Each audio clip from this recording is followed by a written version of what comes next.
How it all began. History of Israel-Iran bad blood. Now the 12 days war between Israel and Iran are over. We saw how Israel proved their intelligence operations might by launching a surprise attack on Iran from outside and within Iran, killing Iranian leaders and nuclear scientists. We also saw how Iran showed their resilience by withstanding Israel's surprise devastating attack, and also managed to turn the table by proving how superior and advanced their ballistic missiles are by giving Israel a bloody nose, striking Israel with brute sheer force and precise attack, which surprised both the West and Israel, in which US bailed Israel by entering the conflict and suing for truce. But the main concept of this video is to tell you how it all began, where water started entering the ship, how the enmity between Israel-US against Iran began, and also to pinpoint other secret enemies Iran has in the region. This is in-depth analysis by Arinze. Like and subscribe to keep us motivated. It all started with the discovery of oil in Iran by the Britain. You see, in the early 20th century, the British discovered oil in Iran. Not only that, they found out Iran has the fourth largest proven oil reserve in the world. So in order for Britain to tap in this massive wealth, they convinced and made a deal with Iran to create an oil company called Anglo-Iranian Oil Company. But we all know Britain and their doings. The deal was more like saving money with your African mother. Iran, which the oil was in their country, gets only 16% of the profit from the company, while Britain gets 84% of the profit. By the start of World War II, the Anglo-Iranian Oil Company was controlling all of Iran's oil. Not only that, it also became the largest oil company in the entire British Empire. Note, Britain is a major superpower then. As World War II was going on, discontentment began growing in Iranian populations because of the company's unfair terms. Due to Iran's geographical location and for the Soviet Union to protect their southern flank, protect the oil fields in the Caucasus, and to avoid the Nazi Germany to take Britain's largest oil refinery, USSR and Britain invaded neutral Iran. The then Iranian leader, Reza Shah Pahlavi, popularly known as the Shah, was overthrown. His son, Mohammad Reza Pahlavi, became the Shah, or the leader, whom the Allies could easily control. The Allies occupied Iran, used it as a logistical hub for the supplies America sent to the Soviet Union. After World War II, anger and discontentment within Iran over the unfairness in the Anglo-Iranian Oil Company grew stronger. They began pushing for the nationalizing of the oil company in 1951. Iran democratically elected Prime Minister Mohammad Mossadegh, with unanimous approval from the Iranian parliament, nationalized the Anglo-Iranian Oil Company. In response, Britain embargoed all Iranian oil. 2 years later, British and CIA organized a military coup and overthrew the Mossadegh government, killing hundreds of Iranians and placing Mohammad Mossadegh on house arrest for life. Britain and US now brought back the Shah again to rule Iran, making it the second time the Britain have installed the Shah. The average Iranian viewed him as a Western puppet. Now see where it all began getting interesting. After the World War II, Britain, a war-torn country, no longer a superpower. US then became a superpower. On 14th May 1948, State of Israel was created. Mind you, the Cold War between US allies and the Soviet Union started the previous year, 1947. Iran's strategic location in the southern flank of USSR, including the oil that got them invaded by both Britain and USSR, now made them very important to US.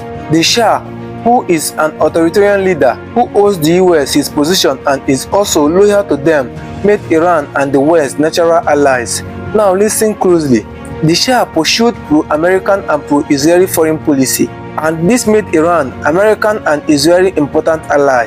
When Israel was created in 1948, the Arab world refused to recognize Israel as a country, but Iran's Shah was among the first to recognize Israel as a country.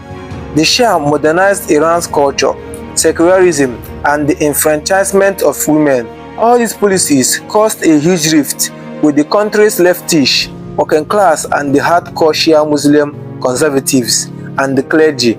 Shah arrested thousands of political opponents, even exiling Ayatollah Khamenei. All these were triggering unrest in the country, but in the late 1970s, the unrest transformed into a full-scale revolution known as the Iran's Revolution, where more than 5 million Iranians took to the streets. Many protesters were killed indiscriminately by the Shah's army. The protest rages on, demanding Shah's abdication. Shah army began defecting. Mohammad Pahlavi fled the country in early 1979 when he discovered his position would be impossible to hold. The new radical Shia Islamist government that replaced the Shah's regime immediately abolished the monarchy and invited Ayatollah Khamenei back to be Iran's new supreme leader after his 15 years in exile. This is how the modern Islamic Republic of Iran was born. This new Iranian regime opposed the United States and Israel ideology, and mass execution and purges of former regime were almost immediately carried out. US and its allies were enormously shocked by the Iranian overnight revolution. They have just lost one of their most important geographically oil-rich allies. Shah had fled to US in exile. The new Iranian regime demanded his extradition back to Iran. US refused, knowing it will be his execution. The new Iranian regime, knowing fully well the US has carried out 2 previous coups over the will of Iranian people that reinstalled the Shah monarch, they couldn't live with the paranoia of US and CIA plotting yet another coup attempt from within their embassy in Tehran to reinstall the Shah. In November 1979, the Iranian regime kidnapped 52 diplomats and civilians from American embassy in Iran. America tried to secure their hostages back by sending Shah to Egypt, but it did not yield anything. The then US President Jimmy Carter authorized some special force operation in April 1980 to release the American hostages, but it did not yield anything either. They abandoned the mission and severed all diplomatic relations with Iran's new regime. This did not end here. Iran's new regime began sending radio broadcasts to all Arab countries like Saudi Arabia, Lebanon, Kuwait and Iraq, inciting anti-American and Israeli sentiment. Also, this is where it gets bloody, calling for fellow Arabs, Sunni and Shia, to rise up to overthrow their leaders.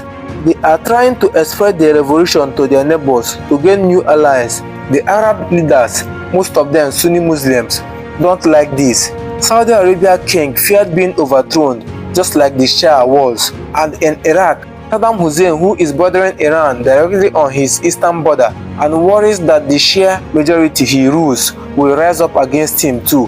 Here is a kicker. Saddam Hussein has been wanting to overtake Iran as the dominant power in the oil-rich Persian Gulf, also coupled with their land dispute of waterway to the Persian Gulf. But he was unable to do anything about it because of Iran's sheer large military, and Iran has the backing of US and Israel, so it will be like a suicide mission. So when the revolution and chaos that followed it befell Iran, with their call out for other Arabs to rise up against their leader, Saddam saw this as a golden opportunity to fulfill his long-time goal, given the fact US and Israel have had a serious fallout with Iran. Also, Iran lost its leaders and were disorganized. Iraq expected a rapid and swift victory, but what followed was a bloody 8-year stalemate war. Surprisingly, Israel was backing Iran heavily in the war because they see Iraq as a greater enemy and they want the two nations to destroy each other. Iran was also backing Lebanon's Shia Hezbollah in their fight against Israel. Complexity of geopolitics. US was backing Iraq heavily, even though Iran had released the 52 American hostages they kidnapped. US even turned a blind eye when the Iraq started using chemical weapons against Iran and the Kurds. The Iraq-Iran war ended in 1988, lasting for 8 years and claiming more than 1 million lives on both sides. By then, Iran's new government had cemented their rule. War tends to bring people together. Mind you, while all this were going on in Iran, Israel was struggling with its harsh Arab neighbors, fighting multiple wars with Palestine, Arab War 1948, Suez Crisis with Egypt, Yom Kippur War, the Israel-Hezbollah War 1982, 2000 to 2006 Israel-Hezbollah War, which Iran has been backing Israel's enemies. When Ayatollah Khamenei took power through revolution in Iran in 1979, He viewed Israel as an illegitimate state and a threat to Islam. Khamenei ended cooperation with Israel and denounced its occupation of Palestine territories, always calling for Israel's destruction. Things began reaching extreme boiling point when George W. Bush, US President, named Iran, Iraq, and North Korea as an axis of evil nations in his 2002 State of Union address, with the subsequent US invasion of Iraq the next year, with the pretext of them building weapons of mass destruction, which was never found or proven. Iran saw the same people that supported and helped Saddam Hussein build chemical weapons in the 1980 to 1998 war against them. Same people now invading Iraq with the charges of committing crimes they helped him commit. Iran concluded they needed a weapon to deter external interference or invasion of their territory. Iran started uranium enrichment with possible weaponization. They doubled down when North Korea tested their first underground nuclear test in 2006, making North Korea safe from US invasion. And by then, Iraq fell in 2003 with Saddam Hussein executed by hanging. Iraq shattered as a country. This made Iran double down in its nuclear programs. Now Israel sees Iran's nuclear program as an existential threat, a state that has repeatedly called for your destruction and supported almost all your enemies trying to acquire a nuclear weapon. Now Israel cannot allow that. Even if you hand them a bottle of beer, they cannot bear it. Israel and US started pressuring Iran to stop their nuclear programs. That's when the JCPOA agreement was introduced, Joint Comprehensive Plan of Action. After years of pressure and negotiations, the JCPOA was reached on July 4, 2015. With the help of other countries like UK, France, Germany, China, and Russia. The agreement imposed significant limits on Iran's nuclear program, including reducing its uranium stockpile by 98% and limiting enrichment levels. Verification and monitoring by the International Atomic Energy Agency (IAEA). In exchange for all this, economic sanctions and its frozen assets was released to Iran, and Iran resumed international trade and started normalizing ties with the West, excluding Israel. Then boom, 2018, Trump pulled out of the JCPOA, citing it was a horrible deal and didn't provide adequate scrutiny over Iran's nuclear proliferation. After US pulled out of JCPOA, they reimposed sanctions on Iran, especially on their oil exports. But by then, Iran had created its own proxies or axis of resistance in the Middle East to put pressure or deter Israel and US from bombing or invading them. Their proxies are Hezbollah in Lebanon, Popular Mobilization Forces (PMF) in Iraq, Houthis militants in Yemen, Hamas in Gaza, and Palestinian Islamic Jihad. I made a video where I discussed in depth about the Houthis. Do well to check it out. Link is in my description. Israel and Saudi Arabia were reported as the ones that lobbied hard against the deal. Saudi Arabia fearing Iran's influence in the region. Also, Saudi Arabia is one of the secret enemies Iran has because of their Sunni Shia indifferences and toggle for influence in the region. Israel wanted military intervention in Iran to curtail them like Iraq was. But amidst all this, Iran didn't pull out immediately. US crashed the JCPOA. They adhered to it, hoping it will be revived until 2019/2020, when the sanctions started hitting them hard, and when Trump ordered the killing of their top commander, General Qasem Soleimani, which Iran retaliated by bombing US bases in Iraq. After that, they started uranium enrichment. By 2021, they have reached 60%. Nearing weapons grade level. Israel seeing Iran nuclear program as an existential threat. Now they can never allow Iran possess nuclear weapon. October 7, 2023, Iran's proxy Hamas launched a surprise attack on Israel, which sparked a war between Israel and Hamas, where Israel pounded Hamas hard. Another Iran's proxy, Hezbollah, joined the Hamas war by launching rockets and artillery at Israel in solidarity with Hamas, which prompted Israel's attack and invasion, and also the death of Hezbollah leader Hassan Nasrallah. Things almost escalated heavily when Israel bombed Iran's consulate in Damascus on April 2024, killing senior Iranian officials. Iran retaliated with strikes in Israel. Another boiling point was the assassination of Hamas top political leader Ismail Haniyeh in his residence in a military guest house in Tehran, Iran's capital. Iran blamed Israel and retaliated by striking Israel, which Israel responded with their own strikes. Now notice the changes. Both countries have started attacking each other directly. No more proxies or international pressures. Then in 2025, Trump became the US president for the second time and wanted another nuclear deal with Iran, stating US with concern to Israel will not allow Iran possess a nuclear weapon. But the deal stalls due to complete lack of trust and high demands from both sides. Mind you, Israel has been attacking Iranian nuclear facilities with cyber attacks like the Stuxnet attack on Iran's nuclear facility in November 2007. But here comes 2025, Israel decided to take the gloves off by launching a massive, surprise and devastating attack on Iran's nuclear scientists, military and political leaders on June 13, 2025, which caused a serious exchange of missiles and suicide drones from both sides. Iran retaliated heavily by pounding Israel hard like never before.